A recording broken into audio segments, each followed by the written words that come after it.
What can the New York Giants learn as far as roster building from the Kansas City Chiefs and the Philadelphia Eagles, the two Super Bowl participants? We're going to cover that and also answer a listener question in today's episode of the Locked On Giants podcast that's coming your way next. You are Locked On Giants, your daily New York Giants podcast, part of the Locked On Podcast Network, your team every day.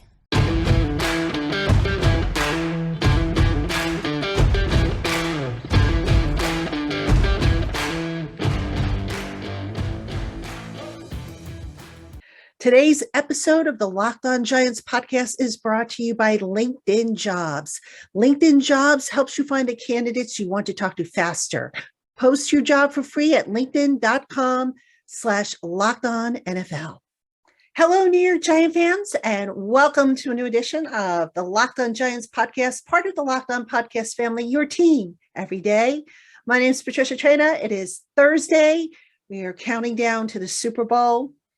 And yeah, folks, I'm going to watch the Super Bowl. I kind of have to, even though I don't want to, because I don't have a horse in this race. I really don't. To me, it doesn't matter. But anyway, we are still doing 5 days a week here on the Locked On Giants podcast. And on today's show, speaking of the Super Bowl, we're going to take a look at lessons that the New York Giants can take from each of the Kansas City Chiefs and the Philadelphia Eagles as the Giants get ready to continue upgrading their roster, things that they need to do in order to kind of close the gap between themselves and the Eagles in the NFC East. So we're going to take a look at 4 things that I've identified. And then, of course, later on in the show, I have a listener submitted question that I will get to. So let's not waste any time. Let's get right into it. All right. The first thing that the Giants absolutely, positively have got to close the gap on is the trenches. And I'm talking not just the offensive line, I'm talking the defensive line. Let me hit you up with a few stats here. Philadelphia in 2023, the regular season, allowed 44 sacks, but they got 70. All right. I think they led the league. And matter of fact, I think they were too shy of the league record. Right, 70 sacks, and they gave up 44. That's quite a difference. Basically, the Eagles dominated in the trenches, and that's where games are won and lost for a lot of teams. If you can't hold up in the trenches, give your quarterback an opportunity, or get to the opposing team's quarterback, you ain't going to have a chance of winning. So it's just that simple. Now, Kansas City, they allowed 26 sacks and had 55 on the regular season. All right. So again, a big difference between sacks allowed versus sacks gained. And I'm going to talk a little bit more about the pass rush in just a bit because that's significant. But all right, here's a stat for you. I went and I looked at the Giants offensive line, and I wanted to see how many, where was the most pressure coming from in terms of, was it the right side, the middle, the left side? The right side was the biggest problem for the Giants. The side staffed by Evan Neal, who of course was a rookie, had his share of struggles, and Mark Lewinsky. The two of them combined for 87 total pressures. Neal had 52, which I think led the team, and it wasn't even close. Lewinsky had 37. Got to shore that up. Now, hopefully, Neal will come in year 2 and show improvement. Will be healthier, which I think was a problem of his. But too many times, the Giants just weren't able to, hold off the opposing teams from getting into the backfield. And it cost them, folks. It really did. And I'm just going to look up real quick the pass blocking efficiency. But I believe, and let me just take a look here, the Giants allowed, according to Pro Football Focus, the Giants allowed 212 total pressures. That was the 3rd most allowed in the NFL last year. So that comes out to a pass block efficiency rating 82.8, which is 26, tied for 26 with the Vikings and the Raiders. All right. So not very good. You look at, the Chiefs and the Eagles. The Eagles had a 90 efficiency rating, allowed only 125 pressures altogether. And pressures consist of sacks, hits, and hurries, by the way. The three numbers added up are your total pressures.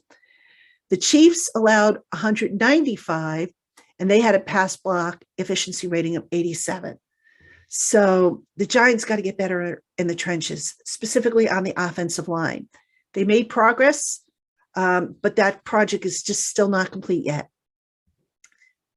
Whether that's, again, they get a new right guard, although I think they're, Glowinski's going to be in there for another year because of the way his contract's set up, whether they get another center, however they do it, they've got to shore that unit up. They've got to beef it up because it was a problem with protection. Now, I also mentioned the other side of the ball, the defensive side, and how the Eagles had 70 sacks and the Chiefs had 55 sacks.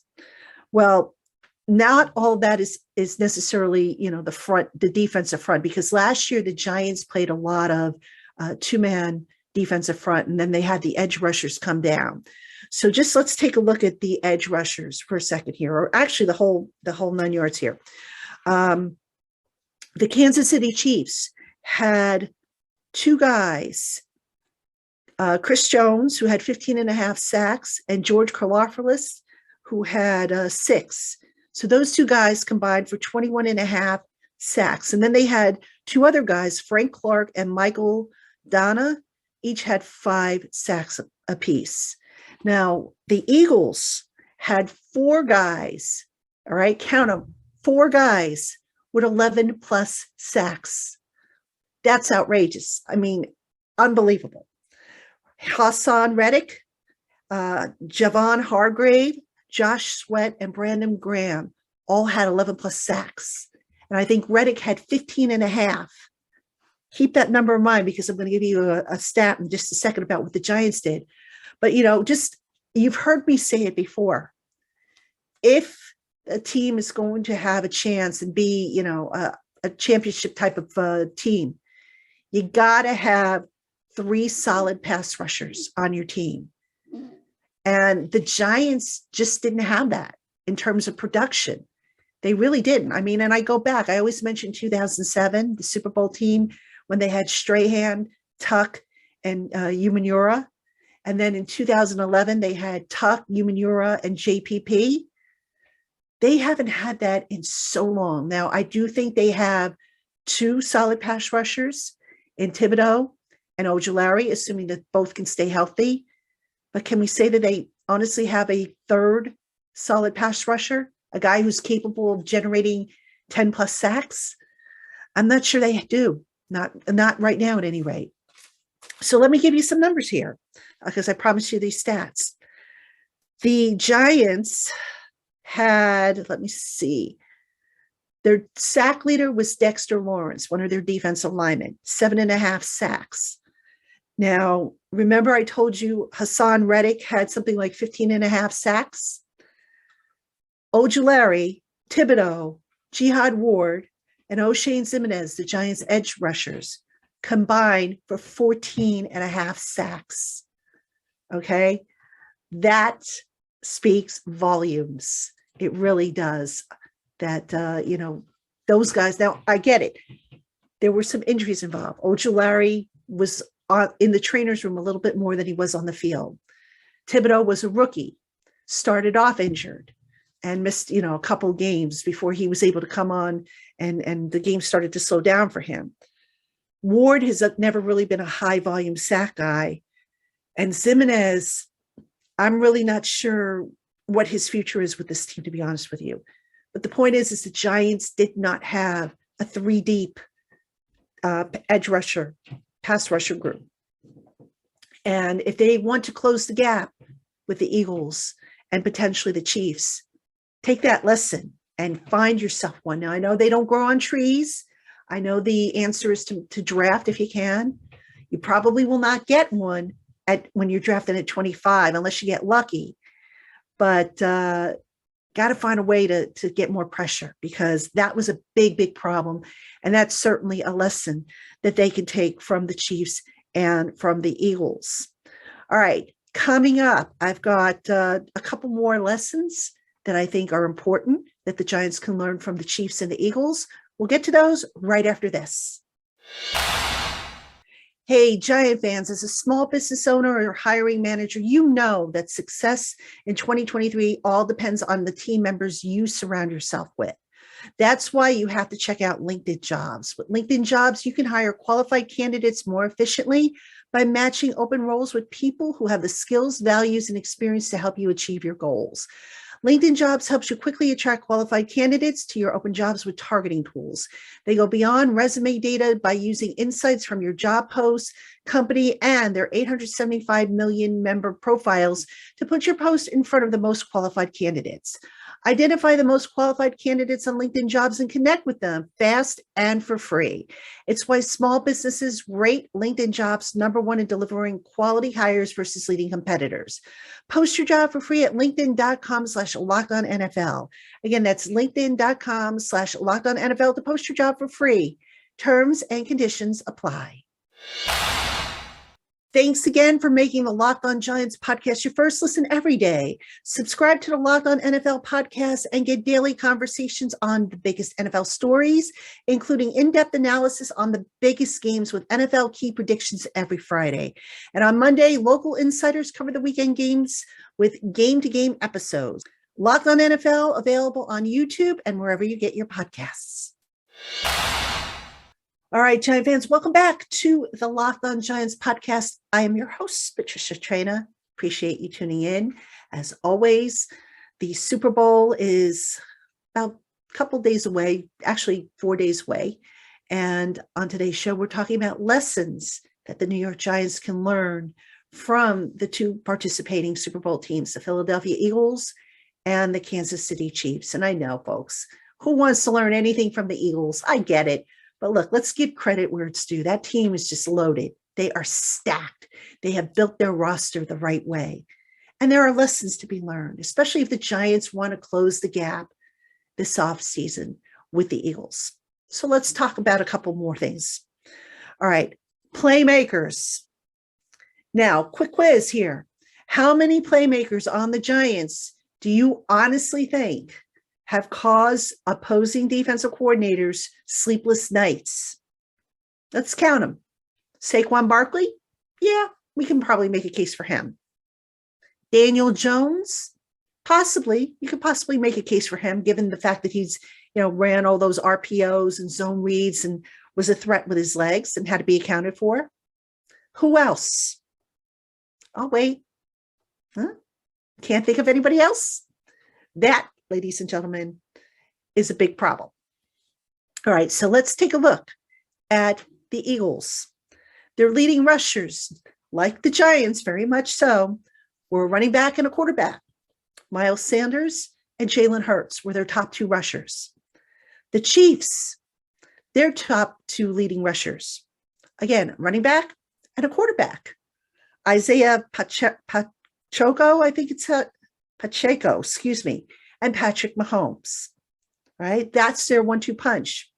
The Giants, assuming they re-sign Saquon Barkley and Daniel Jones, they've got a 1-2 punch. They've got half of what they need. But here's the problem. The Chiefs have Travis Kelce, their tight end. They have Mecole Hardman, McKinnon, and those three guys alone accounted for 25 of the team's 41 receiving touchdowns. 25 of the 41. The Eagles, Devonta Smith, A.J. Brown, Dallas Goedert, they accounted for 21 of the 25 receiving touchdowns. So you see where I'm going with this, folks? It's very simple. The more playmakers you have, the more competitive you're going to be, and the more headaches you're going to create for the opposing defense. When teams came up against the Giants, they knew the key was shut down Saquon Barkley, make Daniel Jones beat you. And sometimes he was able to do it with his legs, But with his arm, not so much so, because he just didn't have the firepower in the passing game. Even though towards the end of the season, the receivers started to click a little bit better, nobody was going to mistake the Giants receivers for what the Eagles had. So getting playmakers is utmost important. And look, there's been some debate about whether the Giants should go all out to get a number one receiver. I think possibly they can wait another year, but I think if they can get another two solid receivers to add to the collection, a collection that will include Isaiah Hodgins and, when he's healthy, Wan'Dale Robinson, get another couple guys who can, you can spread the ball out. You might be able to get away with not having a bona fide number one at this juncture. Ultimately, you would want to get one, but you want to get more playmakers in here who can, who are effective with the ball in their hands, who can pick up yards, move the chains. The Giants didn't have enough of that, and it hurt them.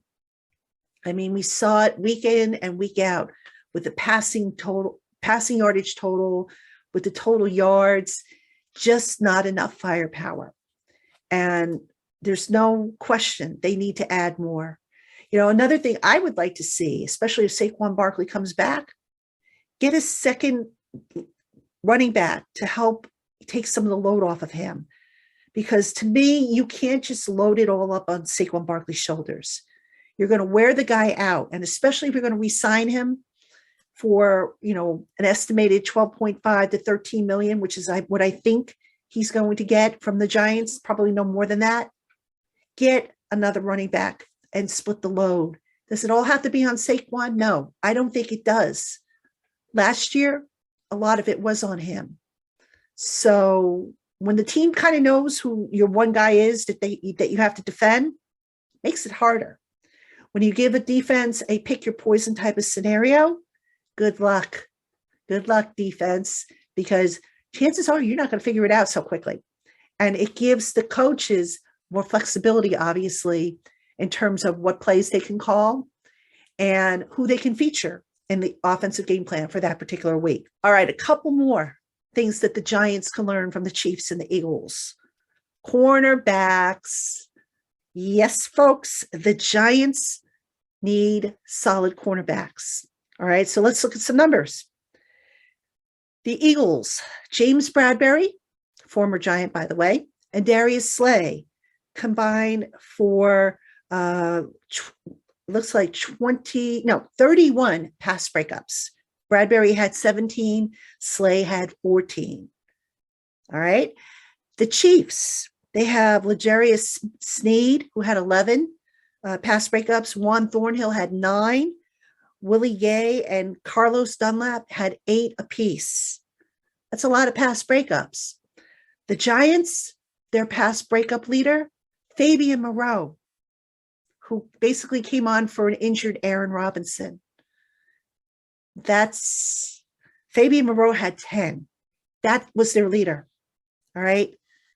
You need a solid second cornerback. Giants they didn't have it. And again, I know they had injuries, but I always felt like, they scrambled to plug the hole after they had to cut Bradberry. They put Aaron Robinson in on that spot. Aaron Robinson was always a college slot cornerback. I don't know that I would have put him on the outside. I don't think they had a choice, because of what happened and the fact that they were cap strung. But I'd like to see them get a solid cornerback to line up opposite of Adoree Jackson and continue to develop, a Cordell Flott and some of these other younger guys that they have. Because right now, the Giants cornerback, look, if the Giants cornerbacks do their job and hold the coverage, that makes it easier for the pass rush. Think about it. If you know your cornerbacks can sit there and hold coverage for over 3 seconds, or I think the average is 3 seconds, that should be more than enough time for your pass rush to get home. So if you have guys that have quick first steps, the back end of the pass rush and the front end work hand in hand, and they can work together if you have guys on the back end who can cover. And the Giants, unfortunately, just didn't have that all the time. We saw way too many big plays being given up down the field. All right. The other thing that they can learn from the Eagles and the Chiefs, speed. Speed kills. In this case, it kills the offense trying to attack the middle of the field.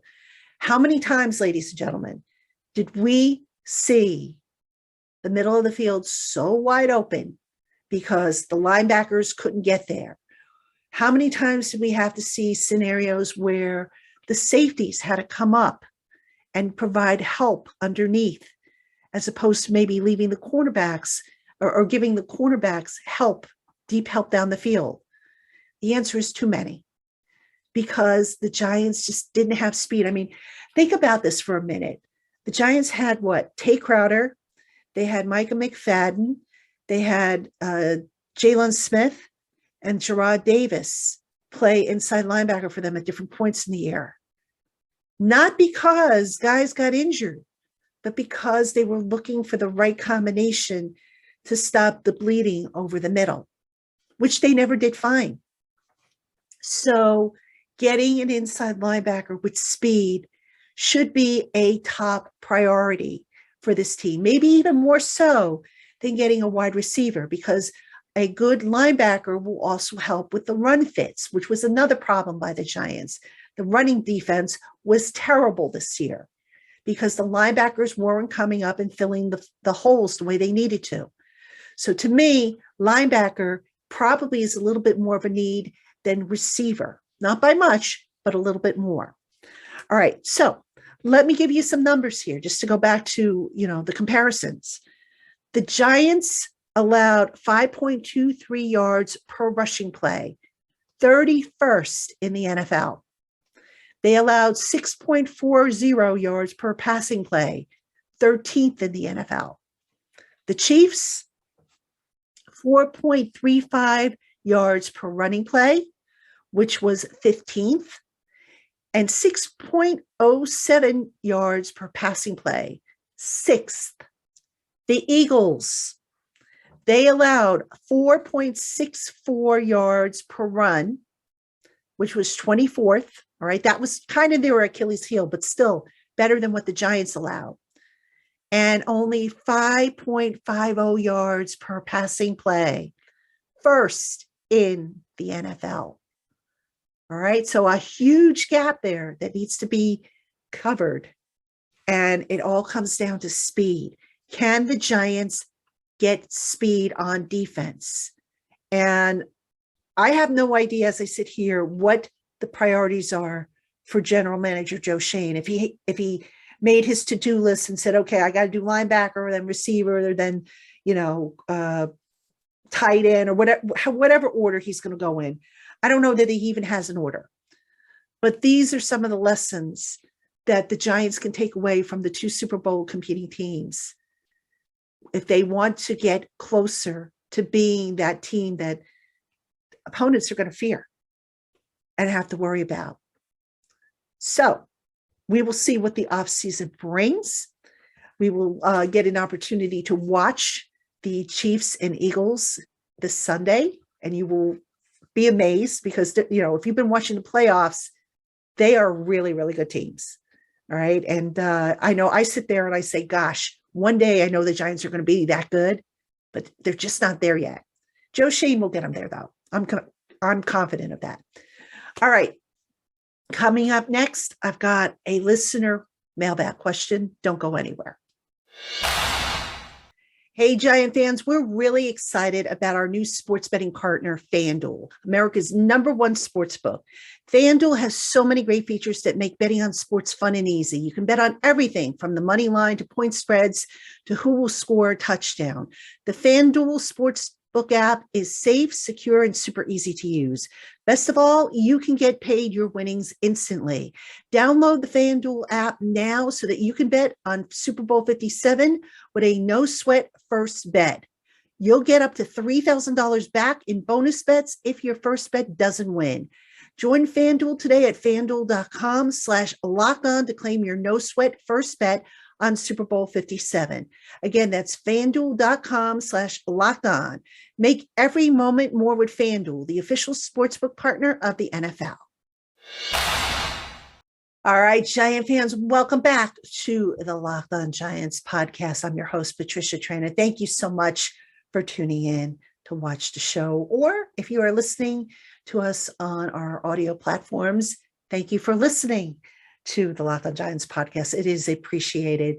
We are off to a pretty good start for the month of February after a record-setting month of January. And I do appreciate all the feedback and the listens and whatnot. Before I get to the final segment here of the show, just real quick, no Locked On Giants Live this week. The plan, like I've been saying along, is to hopefully have something next week with Bad Dog and Entertainer, and that would be a salary cap show. So if we can schedule it for next week, it won't be too long. I know I've been talking about the salary cap show. That is the plan to do at some point this month, hopefully next week. So just, I'll let you know when I have that set up, and hopefully you'll be able to tune in and check that out. That's going to be fun. That's going to be Locked On Live. So if you listen to us on the audio platforms and can check that out on YouTube, this way you can participate, ask questions. And if you can't, there's always the replay, and you can always send me a question. If you totally missed replay and you want to know something, you can send me a question, just as Steve W. did. So what I've been doing or trying to do is, since I probably won't get enough questions right now for Twitter Tuesday, I still take your questions, but I just interject them wherever I have an opportunity to do so here on the podcast. So I'm going to answer one from Steve W., which he emailed it to me. And the email address, by the way, is lockedongiantspodcast@gmail.com. It's in the show notes. So he writes, I watch you on YouTube every day. Please solve this mystery. Every day on all the Giants YouTube shows I watch, yours is my first watch. Thank you. There is a discussion about wide receiver, but never is Colin Johnson mentioned. This baffles me. He looked very good in preseason, but got hurt. Why is he never mentioned or discussed? And what do you think about his potential? Please answer on the YouTube show. All right, Steve, here I am. I'm answering your question. Thank you for sending that in. This is just my guess here. You have something known as out of sight, out of mind. And certain players, when they get injured, they choose to stay in East Rutherford to do all their rehab work. And then you have players who they get injured and they go home to, their home state or their hometown with instructions from the Giants as to what they need to accomplish, and they do their rehab at home. To my knowledge, I don't think Colin Johnson was around the facility. I know, during the course of the season, I would see guys come in and out, obviously, in the locker room. I don't recall seeing Colin Johnson very often. Now, that's not to say that he wasn't in the facility. They do have to come in. They do have to check in with the trainers. I think it's something like once a month or on a prescribed, rehab schedule, whatever that might be. I don't recall seeing Colin Johnson a lot. So that's why he's a little bit of a mystery, kind of a forgotten man, if you will. Was he looking good prior to his injury? Yes. Was he looking number one receiver good? I don't think I would say that, to be honest with you. Can he be part of the equation moving forward? Possibly. But you also have Isaiah Hodgins now, who kind of took over that role, I think, that Colin Johnson might have played. So I'm going to be curious to see what kind of role Colin Johnson has. He is under contract. Did he lose any speed? Did he lose any quickness? That's what we've got to see. And I think until they get on the field and he starts running, hard to say exactly where he's going to fit in and what his role on the offense, if he has a role, is going to be. But certainly something to keep an eye on. But out of sight, out of mind. Sterling Shepard got hurt week 3. He hung around. Wan'Dale Robinson was around for a good number of weeks after he got hurt. It's up to the players. The player's not going to get penalized per se if he chooses to do his rehab off-site, but it's probably not a bad idea to do your rehab on-site, because there are things you can do to stay involved with the team, as we kind of saw with Sterling Shepard. Not only was he going to the games and serving as the biggest cheerleader for the team, but he was helping to coach guys up. He was watching film with them. He was doing everything that he was allowed to do under the rules of being on injured reserve. The only thing he really wasn't allowed to do, obviously, was to practice. But he could watch practice. He could watch film. He could do all that stuff, but he just could not set foot on the practice field. So by doing that, you learn about the offense. You grow in the offense. You take those proverbial mental reps, which are better than nothing. So, that's my take on the Colin Johnson situation. Now, again, it wasn't like he was totally AWOL. He did have to come in, but I just, and it's possible he might have been in the facility and just, been in the back when the meeting was allowed in. But I know there were many times when I saw injured guys, pop out for a second or two, and I don't recall seeing him. So if he was there, I missed him. If he wasn't there, then I guess, my observation is correct. So hope that answers your question, Steve. Again, thank you for listening to the podcast, watching the podcast, and thank you for sending in the question. All right, Giant fans, that is going to do it for today's show. Again, thank you so much for making us your first listen of the day, or if watching on YouTube, your first watch of the day. We'll have an all new episode for you tomorrow. Hope to see you then.